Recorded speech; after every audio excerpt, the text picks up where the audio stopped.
ಕನ್ಯಾಕುಬ್ಜವನ್ನು ಆಡ್ತಾ ಇದ್ದೇನೆ. ಕೆಲವು ಸಲ ನಮ್ಮಲ್ಲಿ ಏನಾಗಬೇಕು ಅದನ್ನೇ ನಾನು ಮಾಡಬೇಕು, ಇಲ್ಲ ಬೇರೆಯವರನ್ನ ಮಾಡಿಸಬೇಕು. ರಾಜ ಕೌಶಿಕ ಅಂತ ನನ್ನನ್ನು ಕರೆದಾಗ ಒಂದು ಮನಸ್ಸಿಗೆ ಅಪ್ಯಾಯಮಾನವಾದದ್ದು ಯಾಕೆ?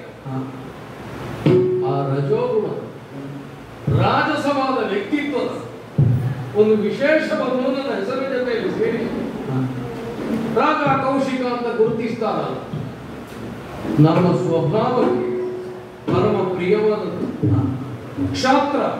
ಅದು ಹೇಗೆ ವಿಜೃಂಭಿಸಬೇಕು, ಯಾವ ಸ್ವರೂಪದಿಂದ ಪ್ರಕಟವಾಗಬೇಕು. ಭೂಮಿಯನ್ನಾಡುತ್ತಿರುವ ಭೂಪಾಲಕರೆನಿಸಿಕೊಂಡವರಿಗೆಲ್ಲ ಪ್ರಿಯವಾದ ವ್ಯಕ್ತಿತ್ವವಾಗಿಯೇ ರೂಪುಗೊಳ್ಳಬೇಕು. ಅದೇ ಬಗೆಯಿಂದ ಕೌಶಿಕನಿದ್ದಾರೆ. ಕೌಶಿಕ ಅಂತಂದ್ರೆ ಯಾರು? ಒಂದು ಹಿನ್ನೆಲೆಯಿಂದ ಬಂದ ಹೆಸರು. ಕುಶವಂಶೀಯನಾಗಿ ಆ ಪರಂಪರೆಯನ್ನು ಪ್ರತಿನಿಧಿಸುವ ಕೌಶಿಕನಾಗಿ ನಾನಿದ್ದೇನೆ. ಕುಶನಾಭನ ಮಗ ಕುಶನ ಮಗ ಗಾಧಿ ಮಹಾರಾಜ, ಗಾಧಿ ಮಹಾರಾಜನ ಪುತ್ರನಾಗಿ ನಾನು ವಿಶ್ವರಥ. ಆದ್ರೆ ಜನ ವಿಶ್ವರಥ ಅಂತ ಗುರುತಿಸುವುದಲ್ಲ, ಕೌಶಿಕ ಅಂತ ಗುರುತಿಸ್ತಾರೆ. ಯಾಕೆ? ಕುಶನ ಪರಂಪರೆ ಎಂಬುದೊಂದಾದ್ರೆ ಆ ಪರಂಪರೆಯಿಂದಲೇ ಅನೇಕ ಕವಲುಗಳು ಮೂಡಿ ಬಂದು ಅದರಲ್ಲಿ ಒಂದಾಗಿರುವ ನನಗೆ ಇನ್ನಾವುದೋ ಒಂದು ಭವಿತವ್ಯವನ್ನು ಸಂಕೇತಿಸ್ತಾ ಉಂಟು ಅಂತುವುದೇ ಆಗ್ತದೆ. ಕಾರಣ ಇಷ್ಟೇ, ಎಷ್ಟೇ ರಾಜಸಗುಣದಿಂದ ವಿಜೃಂಭಿಸಲಿ, ಕ್ಷತ್ರಿಯ ಸತ್ತಮನಾಗಿಯೇ ಪ್ರಪಂಚದಲ್ಲಿ ಪ್ರಕಟನಾಗಿ ಈ ವಿಶ್ವರಥನಾದವನಿಗೆ ಇನ್ನಾವುದೋ ಒಂದು ಭವಿತವ್ಯದಲ್ಲಿ ಅನಿರೀಕ್ಷಿತವಾದ ಸಂಭವ ಉಂಟು. ಹೀಗೊಂದು ನಿರೀಕ್ಷೆಯ ಬಹುಕಾಲದ ಹಿನ್ನೆಲೆಯಿಂದಲೇ ಮೂಡಿ ಬಂತು. ಯಾಕೆಂತಂದ್ರೆ ಹುಟ್ಟುವಾಗಲೇ ಎಲ್ಲಿಯೋ ಒಂದು ಚರುವಿನ ವ್ಯತ್ಯಾಸವಾದ್ದರಿಂದ ನನ್ನ ತಾಯಿಯಾಗಲಿ ಅಲ್ಲ ನನ್ನ ಸಹೋದರಿಯಾಗಲಿ ಆ ಚರುವಿನ ಪರಿಣಾಮದಿಂದ ಹೊಂದಬೇಕಾದ ಶಿಶುಗಳ ಭವಿತವ್ಯವೇ ಆ ಕಡೆ ಈ ಕಡೆ ಆಗಿ ಹೋಗುತ್ತದೆ. ಹಾಗಾಗಿ ಕ್ಷತ್ರಿಯ ಸಂತಮನಾದ ಗಾಧಿ ಮಹಾರಾಜನಿಗೆ ಮುಂದೆಂದೋ ಬ್ರಾಹ್ಮಣ್ಯವನ್ನು ಸಾಧಿಸಬಹುದಾದವಾಗ ಪರಮ ಬ್ರಾಹ್ಮಣನಾದಂತಹ ಋಚಿಕ ಮಹರ್ಷಿಗೆ ಮುಂದೆ ಕ್ಷತ್ರಿಯತ್ವವನ್ನು ಅಂಗೀಕರಿಸಬಹುದಾದವಾಗ ಹೀಗೆ ಪರ್ಯಾಯದಿಂದ ಸಂಭವಿಸ್ತದೆ ಅಂತ ಹೇಳಿದ್ರದು. ಮತ್ತೆ ಅವರೊಳಗೆ ಏನೋ ವ್ಯತ್ಯಾಸವನ್ನು ಮಾಡಿಕೊಂಡ್ರದು. ಆದ್ರೆ ನಮ್ಮ ಭವಿತವ್ಯ ಏನು? ಇದೊಂದು ಕುತೂಹಲಕಾರಿಯಾಗಿ ನಮ್ಮ ಮಟ್ಟಿಗೆ ಉಳಿದುಬಿಟ್ಟಿದೆ. ನಾವು ಕೇಳಿದ ಹಾಗೆ ತಿಳಿದ ಹಾಗೆ ವರ್ಣಾಂತರ ಸಾಧನೆ ಸಾಧ್ಯವಲ್ಲ, ಸಾಧನೀಯವಲ್ಲ. ಆದ್ರೆ ಆಗ್ತದ ಈ ಕುತೂಹಲ ಇರುವುದರಿಂದ. ಮತ್ತು ಒಂದುಂಟು, ಕುತೂಹಲ ಇಲ್ಲದೆ ಹೋದರೆ ಯಾರ ಬದುಕಾದ್ರೂ ಪ್ರಿಯವಾಗುವುದಕ್ಕುಂಟೆ. ನಾಳೆ ಏನೋ ಒಂದು ಪರಿವರ್ತನೆ ಉಂಟು ಎಂಬುದರಿಂದ ಮತ್ತು ಆ ಪರಿವರ್ತನೆ ಯಾವುದು ಎನ್ನುವ ಕುತೂಹಲದಿಂದ ನಾವು ಪ್ರತಿದಿನದ ಸೂರ್ಯಾಸ್ತವನ್ನು ಕಾಣುತ್ತೇವೆ, ಸೂರ್ಯೋದಯವನ್ನು ನಿರೀಕ್ಷೆ ಮಾಡುತ್ತೇವೆ. ಅಂತಹ ಕುತೂಹಲ ಇಲ್ಲದೆ ಹೋದ್ರೆ ಇದ್ದ ಹಾಗೆ ಬದುಕು ನಡೆದು ಹೋಗ್ತದೆ ಅಂತಾದ್ರೆ ನಾಳೆ ಎಂಬುದಕ್ಕೆ ವ್ಯತ್ಯಾಸ ಇದೆ, ಇವತ್ತಿಗೆ ವ್ಯತ್ಯಾಸ ಇದೆ. ನಿನ್ನೆ ಇವತ್ತು ನಾಳೆ ಒಂದೇ ಅಂತಾದ್ರೆ ಮತ್ತೆ ಬದುಕಿರ್ತದೆ. ಹೀಗಾಗಿ ನಾಳೆ ಏನೋ ಸಂಭವಿಸ್ತದೆ, ಮಾತ್ರವಾದ ಒಂದು ಪರಿವರ್ತನೆ ಬದುಕಿನಲ್ಲಿ ಉಂಟಾಗ್ತದೆ. ಈ ನಿರೀಕ್ಷೆಯಿಂದ ನನಗೂ ಒಂದು ಜೀವನೋತ್ಸಾಹ ವರ್ಧಿಸ್ತಲೇ ಉಂಟು. ಇಲ್ಲಿಯವರೆಗೆ ಅಂತಹ ಯಾವ ಸೂಚನೆಯೂ ನನಗೆ ಸಿಕ್ಕಿದ್ದಿಲ್ಲ. ಪರಮ ಪ್ರಿಯವಾದ ಕ್ಷಾತ್ರ, ಒಬ್ಬ ಭೂಪಾಲನಾಗಿ ಕ್ಷತ್ರಿಯತ್ವವನ್ನೇ ಮೆರೆಯಿಸುತ್ತ ನಾನು ಹೇಗಿರಬೇಕು ಹಾಗಿದ್ದೇನೆ. ಆ ಮಟ್ಟಿನ ಪರಿಪೂರ್ಣತೆಯ ಸಿದ್ಧಿಯನ್ನು ನನಗಾಗಿದೆ. ಪತ್ನಿಯಾದಂತಹ ಅನಿರುದ್ಧೆ ಕುಶಲ ಕರಂಧಮನ ಮೊದಲಾಗಿ 5 ಪುತ್ರರು, ವಿಸ್ತಾರವಾದ ಒಂದು ಸಾಮ್ರಾಜ್ಯ, ಇದನ್ನು ಆಳುತ್ತ ತೃಪ್ತಿಯನ್ನು ಅನುಭವಿಸ್ತಾ ಇದ್ದೇನೆ. ಒಂದು ನೆಲೆಯಿಂದ ಮತ್ತೊಂದು ನೆಲೆಯಿಂದ ತೃಪ್ತಿ ಇಲ್ಲ ನಮಗೆ ಇರಕೂಡದು ಅಂತ ಶಾಸ್ತ್ರ ಹೇಳ್ತದೆ. ಕ್ಷತ್ರಿಯನಾದವ ತೃಪ್ತನಾದರೆ ಸಂಪಾದನೆಯನ್ನೇ ನಿಲ್ಲಿಸಿಬಿಡ್ತಾರೆ. ಸಂಪಾದನೆಯನ್ನು ನಿಲ್ಲಿಸಿದಂತಾದ್ರೆ ಮತ್ತೆ ಹಂಚುವುದಾಗಿ ಉಳಿದವರಿಗೆ ಕೊಡುವುದಕ್ಕೂ ನಾವು ಸಂಪಾದನೆ ಮಾಡಬೇಕು. ಸಂಪಾದನೆ ನಿಂತು ಹೋದ್ರೆ ಮತ್ತೆ ಕೊಡ್ಲಿಕ್ಕಾಗುವುದಿಲ್ಲ. ಹಾಗಾಗಿ ಪ್ರಪಂಚದಲ್ಲಿ ಒಂದು ದೃಷ್ಟಿಕೋನವು ಬೆಳೆದೋಗಿದೆ. ಸಂಪಾದನೆ ಹೇಗಾದ್ರೂ ಮಾಡಿ ಉಳಿದವರಿಗೆ ಹಂಚುತ್ತೀರಾ, ಅದು ಸರಿ. ನಾವು ಅದನ್ನೇ ಅಂಗೀಕರಿಸಿದವು. ನಮ್ಮ ಸಂಪಾದನೆಯ ದಾರಿಗಳನ್ನು ನಾವು ಹೊಸದಾಗಿ ಶೋಧನೆ ಮಾಡುತ್ತಾ. ಸಂಪಾದನೆ ಅಂತಂದ್ರೆ ಬರೇ ಬೊಕ್ಕಸದ ಹೊನ್ನು ಅಂತ ಹೇಳಿದ್ದಲ್ಲ. ಅದು ವರ್ಚಸ್ಸು ಇರಬಹುದು, ಕೀರ್ತಿ ಇರಬಹುದು, ಅಲ್ಲ ಬಲ ಇರಬಹುದು, ಜನ ಇರಬಹುದು, ಧನವೂ ಇರಬಹುದು. ಇದಿಷ್ಟನ್ನೂ ಸಂಪಾದನೆ ಮಾಡಿದ ಒಬ್ಬ ಕ್ಷತ್ರಿಯ ಆ ಸಂಪಾದನೆಯನ್ನು ತನ್ನ ಪ್ರಜೆಗಳಿಗಾಗಿ ವಿನಿಯೋಗಿಸ್ತಾರೆ ಎಂಬಲ್ಲಿ ನಮ್ಮ ಸಂಪಾದನೆಗೆ ಸಾರ್ಥಕ್ಕೆ ಬರ್ತದೆ. ಪಡೆಯದೇ ಇದ್ದರೆ ಕೊಡ್ಲಿಕ್ಕಾಗುವುದಿಲ್ಲ, ಕೊಡುವುದಿಲ್ಲ ಅಂತಾದ್ರೆ ಇರುತ್ತದೆ. ಕ್ಷತ್ರಿಯರಾದ ನಾವು ಸಂಪಾದನೆ ಮಾಡ್ತೇವೆ, ಆಮೇಲೆ ಹಂಚುತ್ತೇವೆ ಮೊದಲೇ. ಇದು ನಮಗೊಂದು ಸ್ವಭಾವವಾಗಿಯೇ ಬಂದುಬಿಟ್ಟು, ಆದ್ರಿಂದ ಸಂಪಾದನೆ ಮಾಡಬೇಕು ಅಂತ ಅನ್ನಿಸಿದ ಯಾವುದು ನಮಗೆ ಸಂಪಾದನೀಯ ಅಂತ ಕಾಣುತ್ತದೆ ಆ ಕುರಿತಾಗಿ ನಾವು ಬಲಪ್ರಯೋಗಕ್ಕೂ ಆಲೋಚನೆ ಮಾಡಬಹುದಲ್ಲ. ಯಾಕಂದ್ರೆ ಕ್ಷತ್ರಿಯರಿಗೆ ಹಾಗೊಂದು ಹೆಸರು ಉಂಟು, ಎಲ್ಲಿ ತಮಗೆ ಬೇಕಾದದ್ದುಂಟು, ರತ್ನ ಹಾರಿತ ಪಡೆದೇ ಪಡೆಯುತ್ತಾರೆ. ಬಲಾಟ ಪೃಥ್ವಿ ಅಂತಲೂ ಉಂಟು. ಬಲಾಢ್ಯನಾದವನಿಗೆ ಸಂಪಾದಿಸುವುದಕ್ಕೆ ಯಾವುದೆಲ್ಲ ಸಾಧ್ಯವೋ ಅದೆಲ್ಲ ಪೃಥ್ವಿ ಎಂಬ ಕಕ್ಷೆಯಲ್ಲಿ ಬರ್ತದೆ. ನಮ್ಮದು ಇಷ್ಟನ್ನು ಮಾಡಿಕೊಳ್ಳುವುದು ಆ ಕ್ಷಾತ್ರವನ್ನು ವಿನಿಯೋಗಿಸ್ತಾ ಇದ್ದೇವೆ. ಹಾಗಾಗಿ ನಾಳೆ ಏನೋ ಉಂಟು ಅಲ್ಲ, ಬದಲಾವಣೆ ಆದೀತು ಎಂಬುದರಿಂದ ನಾವು ಇವತ್ತನ್ನು ವ್ಯತ್ಯಾಸ ಮಾಡಲಿಕ್ಕಿಲ್ಲ. ಹಾಗಾದ್ರೆ ವ್ಯತ್ಯಾಸ ಆಗಬಹುದಾದ ನಾಳೆ ನಾವು ನಿರೀಕ್ಷೆಯಿಂದಲೇ ಇವತ್ತನ್ನು ಕಳೆಯೋಣ. ಈ ದೃಷ್ಟಿಕೋನದಿಂದ ಈ ನೆಲೆಯ ತೃಪ್ತಿಯನ್ನು ಅನುಭವಿಸುತ್ತ ರಾಜ್ಯವನ್ನು ಆಡುತ್ತ ಸುಖವೆಂಬ ಬದುಕನ್ನು ಕಾಣ್ತಾ ಇದ್ದೇನೆ, ಸಂತೃಪ್ತನೂ ಆಗಿದ್ದೇನೆ. ಏನದು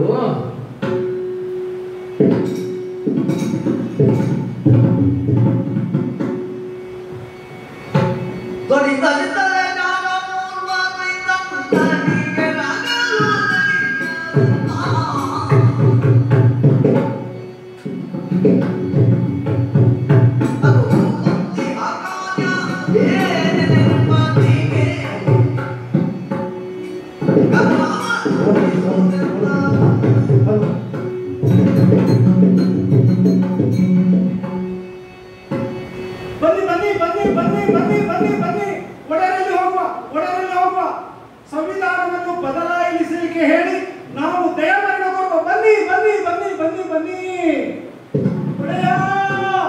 ಬನ್ನಿ ಬನ್ನಿ ಅಂತ ಕರೆದದ್ದಕ್ಕೂ ಒಡೆಯ ಅಂತ ಹೇಳುವುದಕ್ಕೂ ಸಂಬಂಧ ಉಂಟೇನ? ಒಡೆಯ ಬನ್ನಿ ಬನ್ನಿ ಅಂತ ಒಡೆಯರನ್ನೇ ಕರೆಯೋದು ಅಲ್ಲ ಅಲ್ಲ ಅಲ್ಲ, ನನ್ನೊಂದಿಗಿರುವ ರೈತರನ್ನು ಕರೀತಾ ಇದ್ದೆ ನಾನು. ಓಹೋ ಇದೇನು ಜನ ಸೇರಿಸಿಕೊಂಡು ರಾಜಸ್ಥಾನಕ್ಕೆ ಹೋದದ್ದು? ರಾಜಸ್ಥಾನಕ್ಕೆ ಬಂದದಂದ್ರೆ ನಾವೆಲ್ಲರೂ ನಿಮ್ಮ ಗಿರಿಜನ ಮಕ್ಕಳಲ್ಲ. ವಿಪರೀತ ಅರ್ಥ ಬರ್ತದಲ್ವೇ ನಾವು ಹಾಗೆ ಹೇಳಿದ್ರೆ? ಅಲ್ಲ ರಾಜ ಪ್ರತಿಪಕ್ಷ ದೇವತ, ರಾಜ ಪ್ರತಿಪಕ್ಷ ದೇವತ, ಕಣ್ಣಿಗೆ ಕಾಣುವ ದೇವರೆಂದರೆ ರಾಜ. ಅಂದ್ರೆ ನಿಮ್ಮ ಪಕ್ಷಕ್ಕಲ್ಲ ಅಂತ ಅಲ್ಲ, ಹಾಗೆ ರಾಜ ಅದು ಎಂತದ್ದು ಹೇಳ್ತಾರಲ್ಲ ರಾಜ. ಯಾಕೆ ಈ ಗೊತ್ತಿಲ್ಲದನ್ನೆಲ್ಲ ಹೇಳಬೇಕು ಅಂತ ಹಠವೋ? ಹಾಗೆಲ್ಲ ರಾಜ ಪ್ರತ್ಯಕ್ಷ ಪ್ರತ್ಯಕ್ಷ ಪ್ರತ್ಯಕ್ಷ ಬರ್ತದೆ. ಅಲ್ಲ ಅದು ನೀವು ಹೇಳಿದ್ರಲ್ಲ, ನೀವು ಕಲಿಯುವಾಗಲೇ ತಪ್ಪು ಬರ್ತದೆ. ಇರುವುದಲ್ಲ, ಹೌದು ಗೊತ್ತಾಗ್ತದಲ್ಲ. ಒಡೆಯ ನಮಗೆ ಭೂಮಿ ಇದ್ದಿಲ್ಲ, ಭೂಮಿ ಇದ್ದಿಲ್ಲ, ಭೂಮಿ ಇದ್ದಿಲ್ಲ. ಅದಂತದ್ದು ನೀವೇ ನಮಗೆ ಭೂಮಿ ಕೊಟ್ಟು ಇರ್ಲಿಲ್ಲ. ಇರ್ಲಿಲ್ಲ, ನಮಗೆ ಭೂಮಿ ಕೊಟ್ಟವರು ನೀವೇ. ಸರಿ, ಕೃಷಿ ಮಾಡ್ಲಿಕ್ಕೆ ಹೇಳಿದವರು ನೀವೇ. ಮತ್ತೆ ಸುಮ್ಮನೆ ಭೂಮಿ ಕೊಟ್ಟಲ್ಲಿ ಮಲಕ್ಕೆ ಅಂತ ಹೇಳುದಲ್ಲ. ಭೂಮಿ ಕೊಟ್ಟ ಮೇಲೆ ನೀವೇ ಹೇಳಿದ್ರಲ್ಲ, ಕೂಡುವ ಮನೆ ಹೊಳೆಯ ಹೊಳೆಯ ಹಾಗೆ ಹೇಳಿದ್ನ? ಎಂತದ್ದು ಹೇಳಿದ್ದೀರಿ ಅಂತ ನಾನೆಂತ ಹೇಳಿದ್ನೋ ನೀವು ನನಗೆ ಏನು ಪ್ರಚಾರ ಮಾಡಿದ್ರೆ ಗೊತ್ತಿಲ್ಲ. ಅಲ್ಲ, ಕೂಡುವ ಮನೆ ಹೊಳೆಯ ಹೊಳೆಯ. ಹೌದೌದು, ನೀವು ನಮಗೆ ಭೂಮಿ ಕೊಟ್ಟ ಮೇಲೆ ನಾವು ಒಡೆಯಲಾಗಿದ್ದೇವೆ. ಅಲ್ಲಿಗೆ ಅಲ್ಲಿಗೆ ಮಾತ್ರ ಒಡೆಯ. ಕಷ್ಟಪಟ್ಟು ಕೃಷಿ ಮಾಡಿದ್ದೇವೆ, ಕೃಷಿಗಳೆಲ್ಲ ಆಗಿದ್ದೇವೆ, ಮಾಡಿದ್ದೇವೆ. ಆದ್ರೆ ನಮ್ಮ ಕಷ್ಟವನ್ನು ಕೇಳಬೇಕು, ಕೇಳಬೇಕು. ಕೃಷಿ ಮಾಡುವುದು ಕಷ್ಟವೋ? ಅಲ್ಲ ಅಲ್ಲ, ಕಷ್ಟಪಡುವುದೇ ಕೃಷಿ. ಕೃಷಿ ಮಾಡಿದ ಮೇಲೆ ಬಂದಂತ ಕಷ್ಟ, ನಮ್ಮ ಕಷ್ಟವನ್ನು ಕೇಳಬೇಕೀಗ, ಲಾಲಿಸಬೇಕು. ಜೀವ ಕೇಳುವ ಕೇಳುವ.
ಊಟ ಮಾಡ್ಬೇಕು ಅಂತ. ಹೌದು, ಅದನ್ನು ಹಾಗೇ ಹೇಳ್ಬೋದಲ್ಲ. ಅಲ್ಲ, ಅದು ಹೇಳಿದ್ರೆ ನೀವೇ ಅಲ್ವ ದೊಡೆಯ, ದುಡಿದು ಅಣ್ಣೆ ಬೇಕು ಅಂತ ಒಡೆಯ. ನಾನು ಹೇಳಿದ್ದನ್ನೆಲ್ಲ ನೀವು ಹೇಳಿಕೆ ತೊಡಗಿದ್ದೀರಾ? ಇರಲಿ ಒಡೆಯ, ನೀವು ಕೊಟ್ಟಂತಹ ಭೂಮಿಯಲ್ಲಿ ಹೌದು, ಬಗೆ ಬಗೆಯ ಕೃಷಿ ಮಾಡಿದ್ದೇವೆ. ಮಾಡ್ಬೇಕಲ್ಲ. ಅಕ್ಕಿ, ರಾಗಿ, ಜೋಳ, ಓಹೋ, ಮೆಕ್ಕೆಜೋಳ, ಗೋಳ ಅಂತ.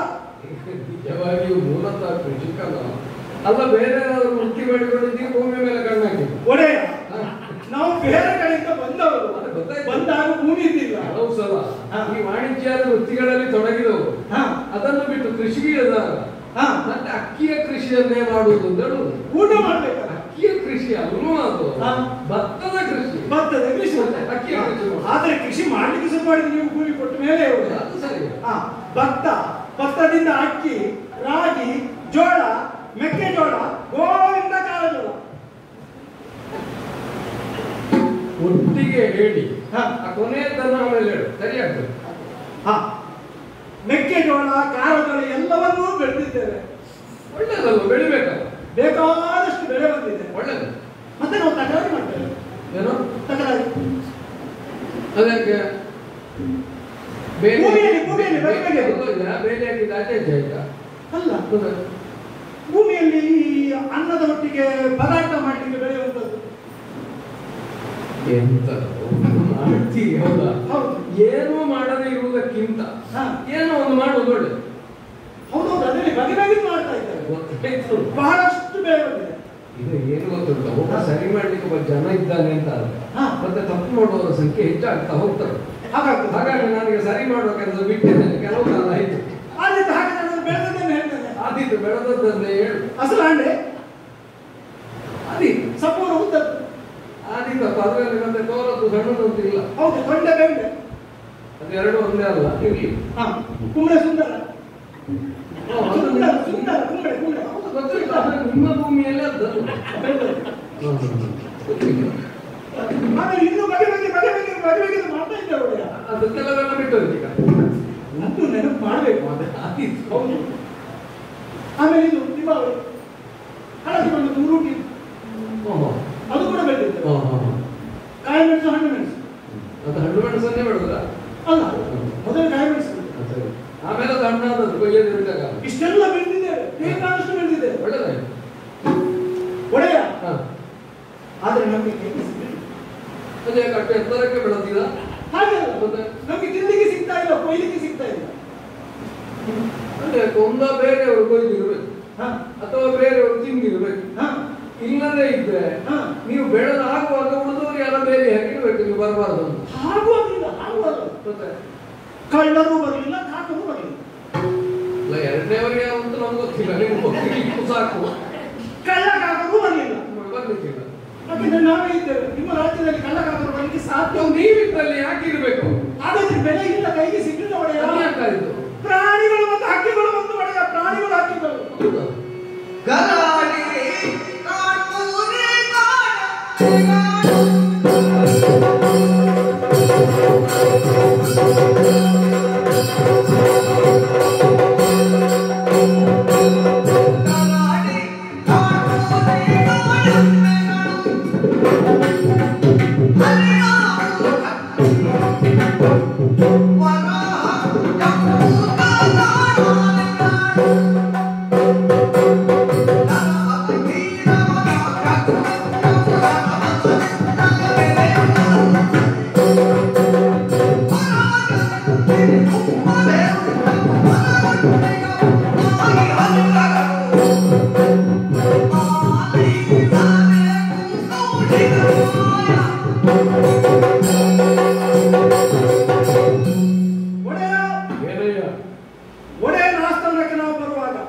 ನಾವೆಲ್ಲರೂ ಬರುವಾಗ ಖಾಲಿ ಕೈಯಲ್ಲಿ ಬಂದಿದ್ದೇವೆ. ಅದನ್ನಾದ್ರೂ ಹಿಡ್ಕೊಂಡು ಬಂದ ಕೈಯನ್ನು ಮಾತಾಡ್ಕೊಂಡು ಬಂದದ್ದು, ಕೈಯಲ್ಲಿ ಏನಿಲ್ಲ. ದುಡದಲ್ವ ಇಷ್ಟು ವರ್ಷ ಇಷ್ಟು ಸರ್ತಿ ನಾವು ಬರುವಾಗ ಈಗ ಏನೂ ಇಲ್ಲ ಅಂತ ಆಗುವುದಕ್ಕಿಂತ ಬರಿಗೈಯಾದ್ರೂ ಉಂಟಲ್ಲ. ಎಷ್ಟೋ ಜನರಿಗೆ ಅದು ಇರುವುದಿಲ್ಲ. ಹಾಗೆಲ್ಲ ಇಲ್ಲಿವರೆಗೆ ನಾವು ಬರುವಾಗ ಬೆಟ್ಟದಲ್ಲಿ ಹಿಡ್ಕೊಂಡು ಬರ್ತಾ ಇದ್ದೇವಲ್ಲ. ಈ ಸಾರಿ ನಮ್ಗೆ ಬೆಳೆದದ್ದನ್ನು ತರಲಿಕ್ಕೆ ಆಗಲಿಲ್ಲ. ಬೆಳೆದದ್ದು ಎಲ್ಲವನ್ನು ಕಾಡು ಪ್ರಾಣಿಯಾದಂತಹ ನರಮೂಸ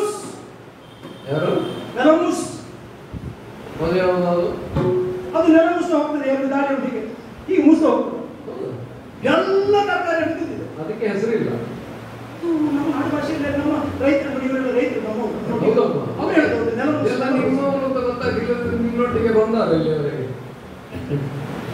ಬೆಳೆದದ್ದನ್ನು ತಿಂದಿದ್ದಾರೆ. ಓಹೋ. ಮತ್ತೆ ಓ 6 ಕಾಲಿನ ಆನೆ. ಎಂತದ್ದು? 6 ಕಾಲಿನ ಆನೆ.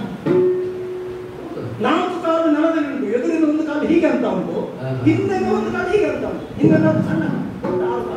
ಧೈರ್ಯವನ್ನು ಮರಿಯಿಟ್ಟದಿರುವುದು. ಹಿಂಡು ಹಿಂಡು ಬರ್ತಾ ಉಂಟು. ಆನೆ 4 ಆನೆ, 8 ಆನೆ, 12 ಆನೆ, ಹಿಂಡು ಹಿಂಡು ಹಿಂಡು ಸಾಹೇಬ್ರ ಹಿಂಡು. ಒಟ್ಟೆಷ್ಟ? ತುಂಬಾ ಆನೆ. ಅದೇ ಹತ್ತನ್ನೇ ಹೇಳ್ಬೋದಲ್ಲ. ಬೇದನೆಲ್ಲ ನಾಶ ಮಾಡಿದವರು. 10 ಉಂಟು ಅಂತ ಹೇಳುವಾಗ ಅರ್ಥ ಆಗದೇ ಇದ್ದವನಿಗೆ 1 ಉಂಟು, 2 ಉಂಟು, 3 ಉಂಟು ಅಂತ ಹೇಳ್ಬೇಕಾ? ಹಾಗಾಯ್ತದು ಅಲ್ವಾ? ಹಾಗಾಯ್ತು. ನನ್ನಲ್ಲಿಗೆ ಹೋದನೇನು ಒಡೆಯ ಸಿಂಗ್ ಅದನ್ನು ಮುಖದಲ್ಲಿ ಎಲ್ಲ ರೋಮ, ಅದರ ಮುಖ್ಯ ಸರಿ.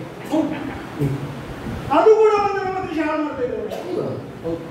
ಈಗ ಆನೆ ಬರುವುದು ಸರಿ, ಸಿಂಹ ಒಂದು ಎಂತದ ಕೃಷಿಯಲ್ಲಿ ಎಂತ ಮಾಡುದು? ಅದು ಎಂತ ಮಾಡ್ತಿದ್ರು ಬದಲಾಗುದು. ಹೌದಾ? ಆಮೇಲೆ ಮಂಗ, ಕಪಿ, ವಾನರ, ಕೊಡ ಬೆಳೆದದ್ದೆಲ್ಲ ಮರದಲ್ಲಿ ಬೆಳೆದದ್ದೆಲ್ಲ ಅದೇ. ಒಳ್ಳೆ ಅಭ್ಯಾಸ ಉಂಟು ನನಗೆ ಅದನ್ನೆಲ್ಲ ನೋಡಿ.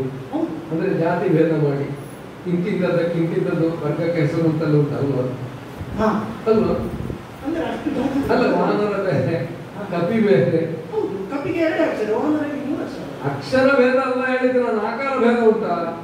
ಆಕಾರ ಭೇದ ಉಂಟು. ಕೆಲವು ಕಪ್ಪು, ವಾರದಲ್ಲಿ ವ್ಯತ್ಯಾಸ ಉಂಟಾ? ಕೆಲವು ಕೆಂಪು, ಬಣ್ಣದಲ್ಲಿ ವ್ಯತ್ಯಾಸ ಉಂಟಾ? ಆದ್ರಿಂದ ಅಭ್ಯಾಸ ಮಾಡಿ ನಿನ್ನನ್ನು ಹೊಗಳಿದ್ದ. ಓಹೋ, ಮೆಚ್ಚಿ ಹೇಳಿದ್ದು. ಹೌದಾ ಒಡೆಯ? ಇದಾಯ್ತಲ್ಲ ಪ್ರಾಣಿಗಳು. ಅದಾಯ್ತು. ಅದರಲ್ಲಿ ಇನ್ನೊಂದು ವಿಶೇಷ ಪ್ರಾಣಿ, ಸಂಪೂರ್ಣ ಕಪ್ಪು. ಓಹೋ, ಕಾರಡಿ. ಕಾರಡಿ ಅದೆಂತ?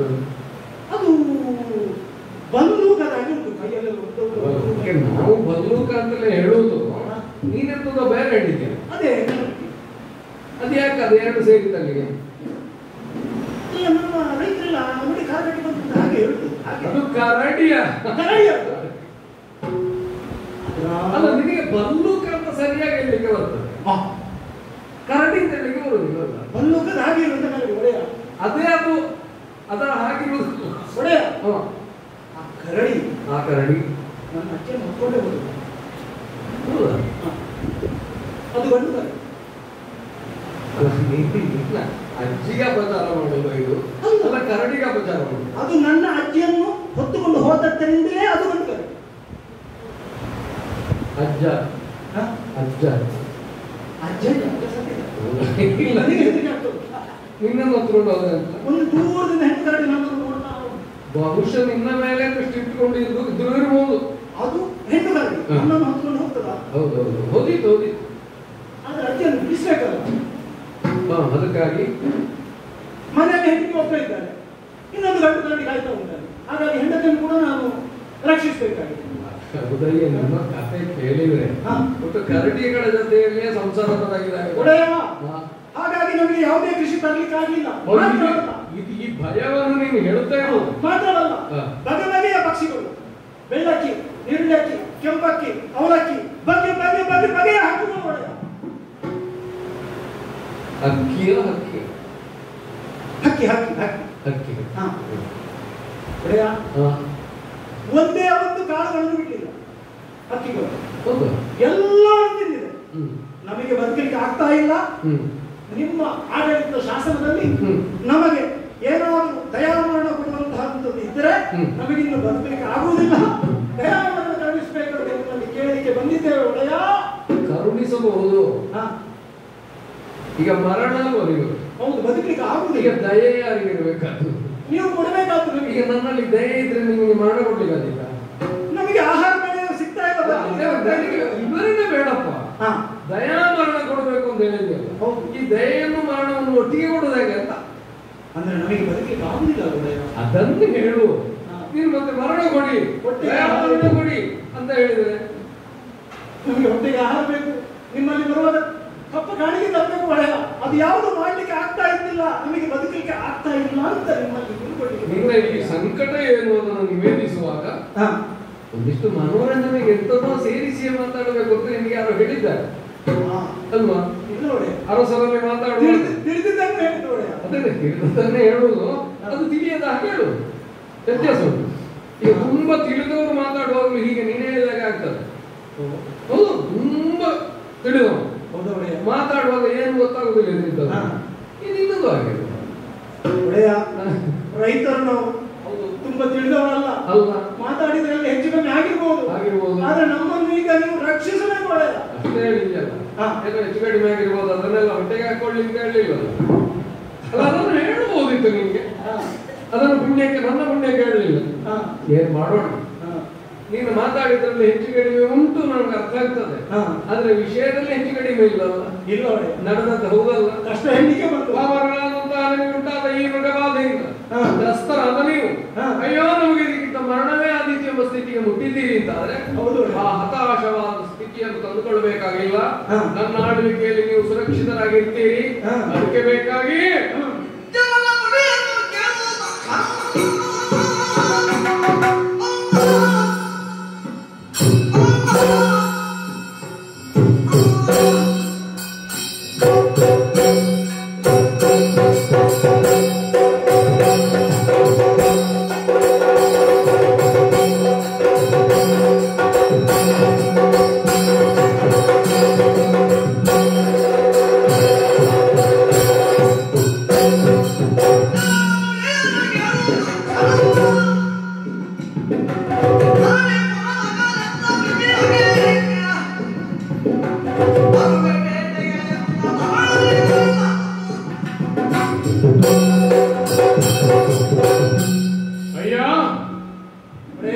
ನನ್ನ ಆಳ್ವಿಕೆಯಲ್ಲಿ ಪ್ರಜೆಗಳಿಗೆ ನೋವಾಗಿದೆ, ಅವರಿಗೆ ಬದುಕುವ ಶಕ್ಯವಾದ ಒಂದು ಸ್ಥಿತಿ ನಿರ್ಮಾಣ ಆಗಿದೆ. ಹೌದು, ಸಹಿಸುವುದಕ್ಕಾಗದೇ ಇದ್ದದ್ದು. ಯಾಕಂದ್ರೆ ನಾವು ಆಯುಧ ಹಿಡಿದಿರುವುದೇ ಉಳಿದವರ ನೋವನ್ನು ನಿವಾರಿಸುವುದಕ್ಕಾಗಿ ಮಾತ್ರ ಅಲ್ಲ. ನಮ್ಮ ಆಳ್ವಿಕೆಯಲ್ಲಿ ಹೀಗೊಂದಾಗಿದೆ ಅಂತ ಆದ್ರೆ ನಾಳೆ ನಿಮ್ಮಲ್ಲೇ ಕೆಲವರು ಪ್ರಚಾರ ಮಾಡ್ತಾರೆ, ಅವರ ಆಳ್ವಿಕೆಯಲ್ಲಿ ರೈತರಿಗೆ ನೆಮ್ಮದಿ ಇಲ್ಲ, ರೈತ ವಿರೋಧಿಯಾದ ಆಳ್ವಿಕೆಯನ್ನು ಮಾಡ್ತಾ ಇದ್ದಾರೆ. ಹಾಗೆಲ್ಲ ಕೊಡೋದು ನಿಮಗೆ ನಮ್ಮ ಭಯ ಉಂಟು. ಅದು ಬೇಡ. ನಾನು ಶೀಘ್ರವಾಗಿ ಶವರನ್ನು ಕೊಡಿಕೊಂಡು ಬಂದು ಆ ಮೃಗಗಳನ್ನೆಲ್ಲ ನಿವಾರಿಸಿ ನಿಮಗೆ ನೆಮ್ಮದಿಯನ್ನುಂಟು ಮಾಡ್ತೇನೆ. ಸರಿಯಲ್ವೇ? ಒಳ್ಳೆಯದು. ನೀವು ಮುಂದುವರಿಯಿರಿ, ನಾನು ಬರ್ತೇನೆ.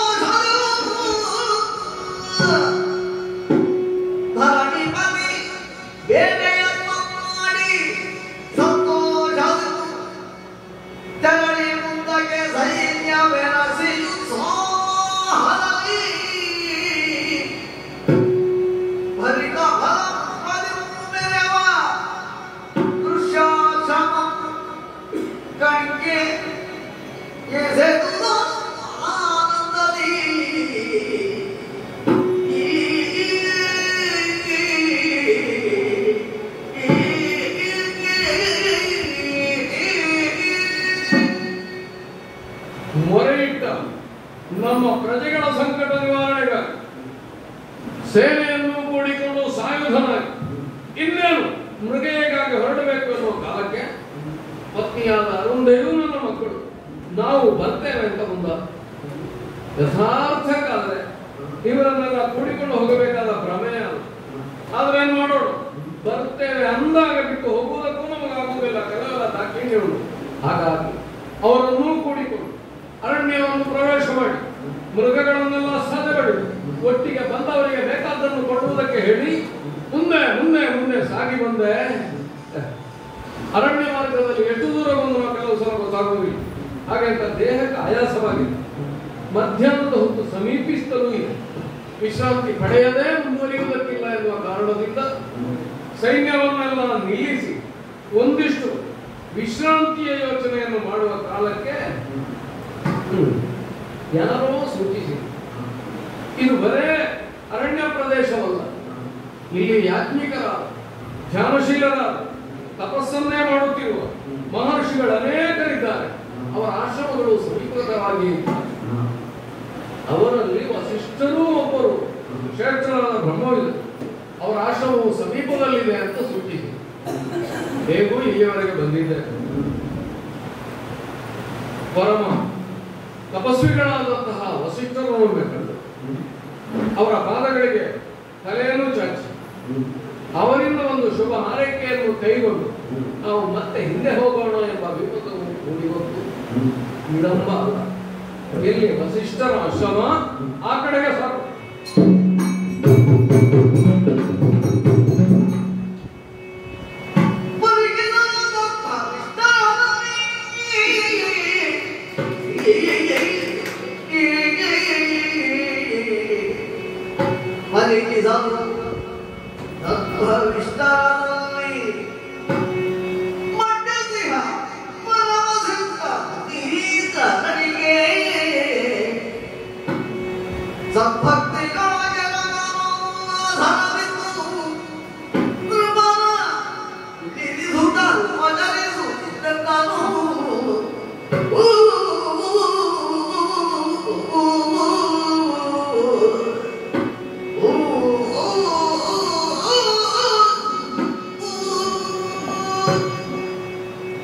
ಎಷ್ಟು ಪರೀಕ್ಷೆ ಮಾಡಿದ್ರು ಇದು ಗರ್ಭವಿಸ್ತಾರೆ, ಅದರಲ್ಲಿ ಯಾವ ಸಂಶಯವೂ ಇಲ್ಲ.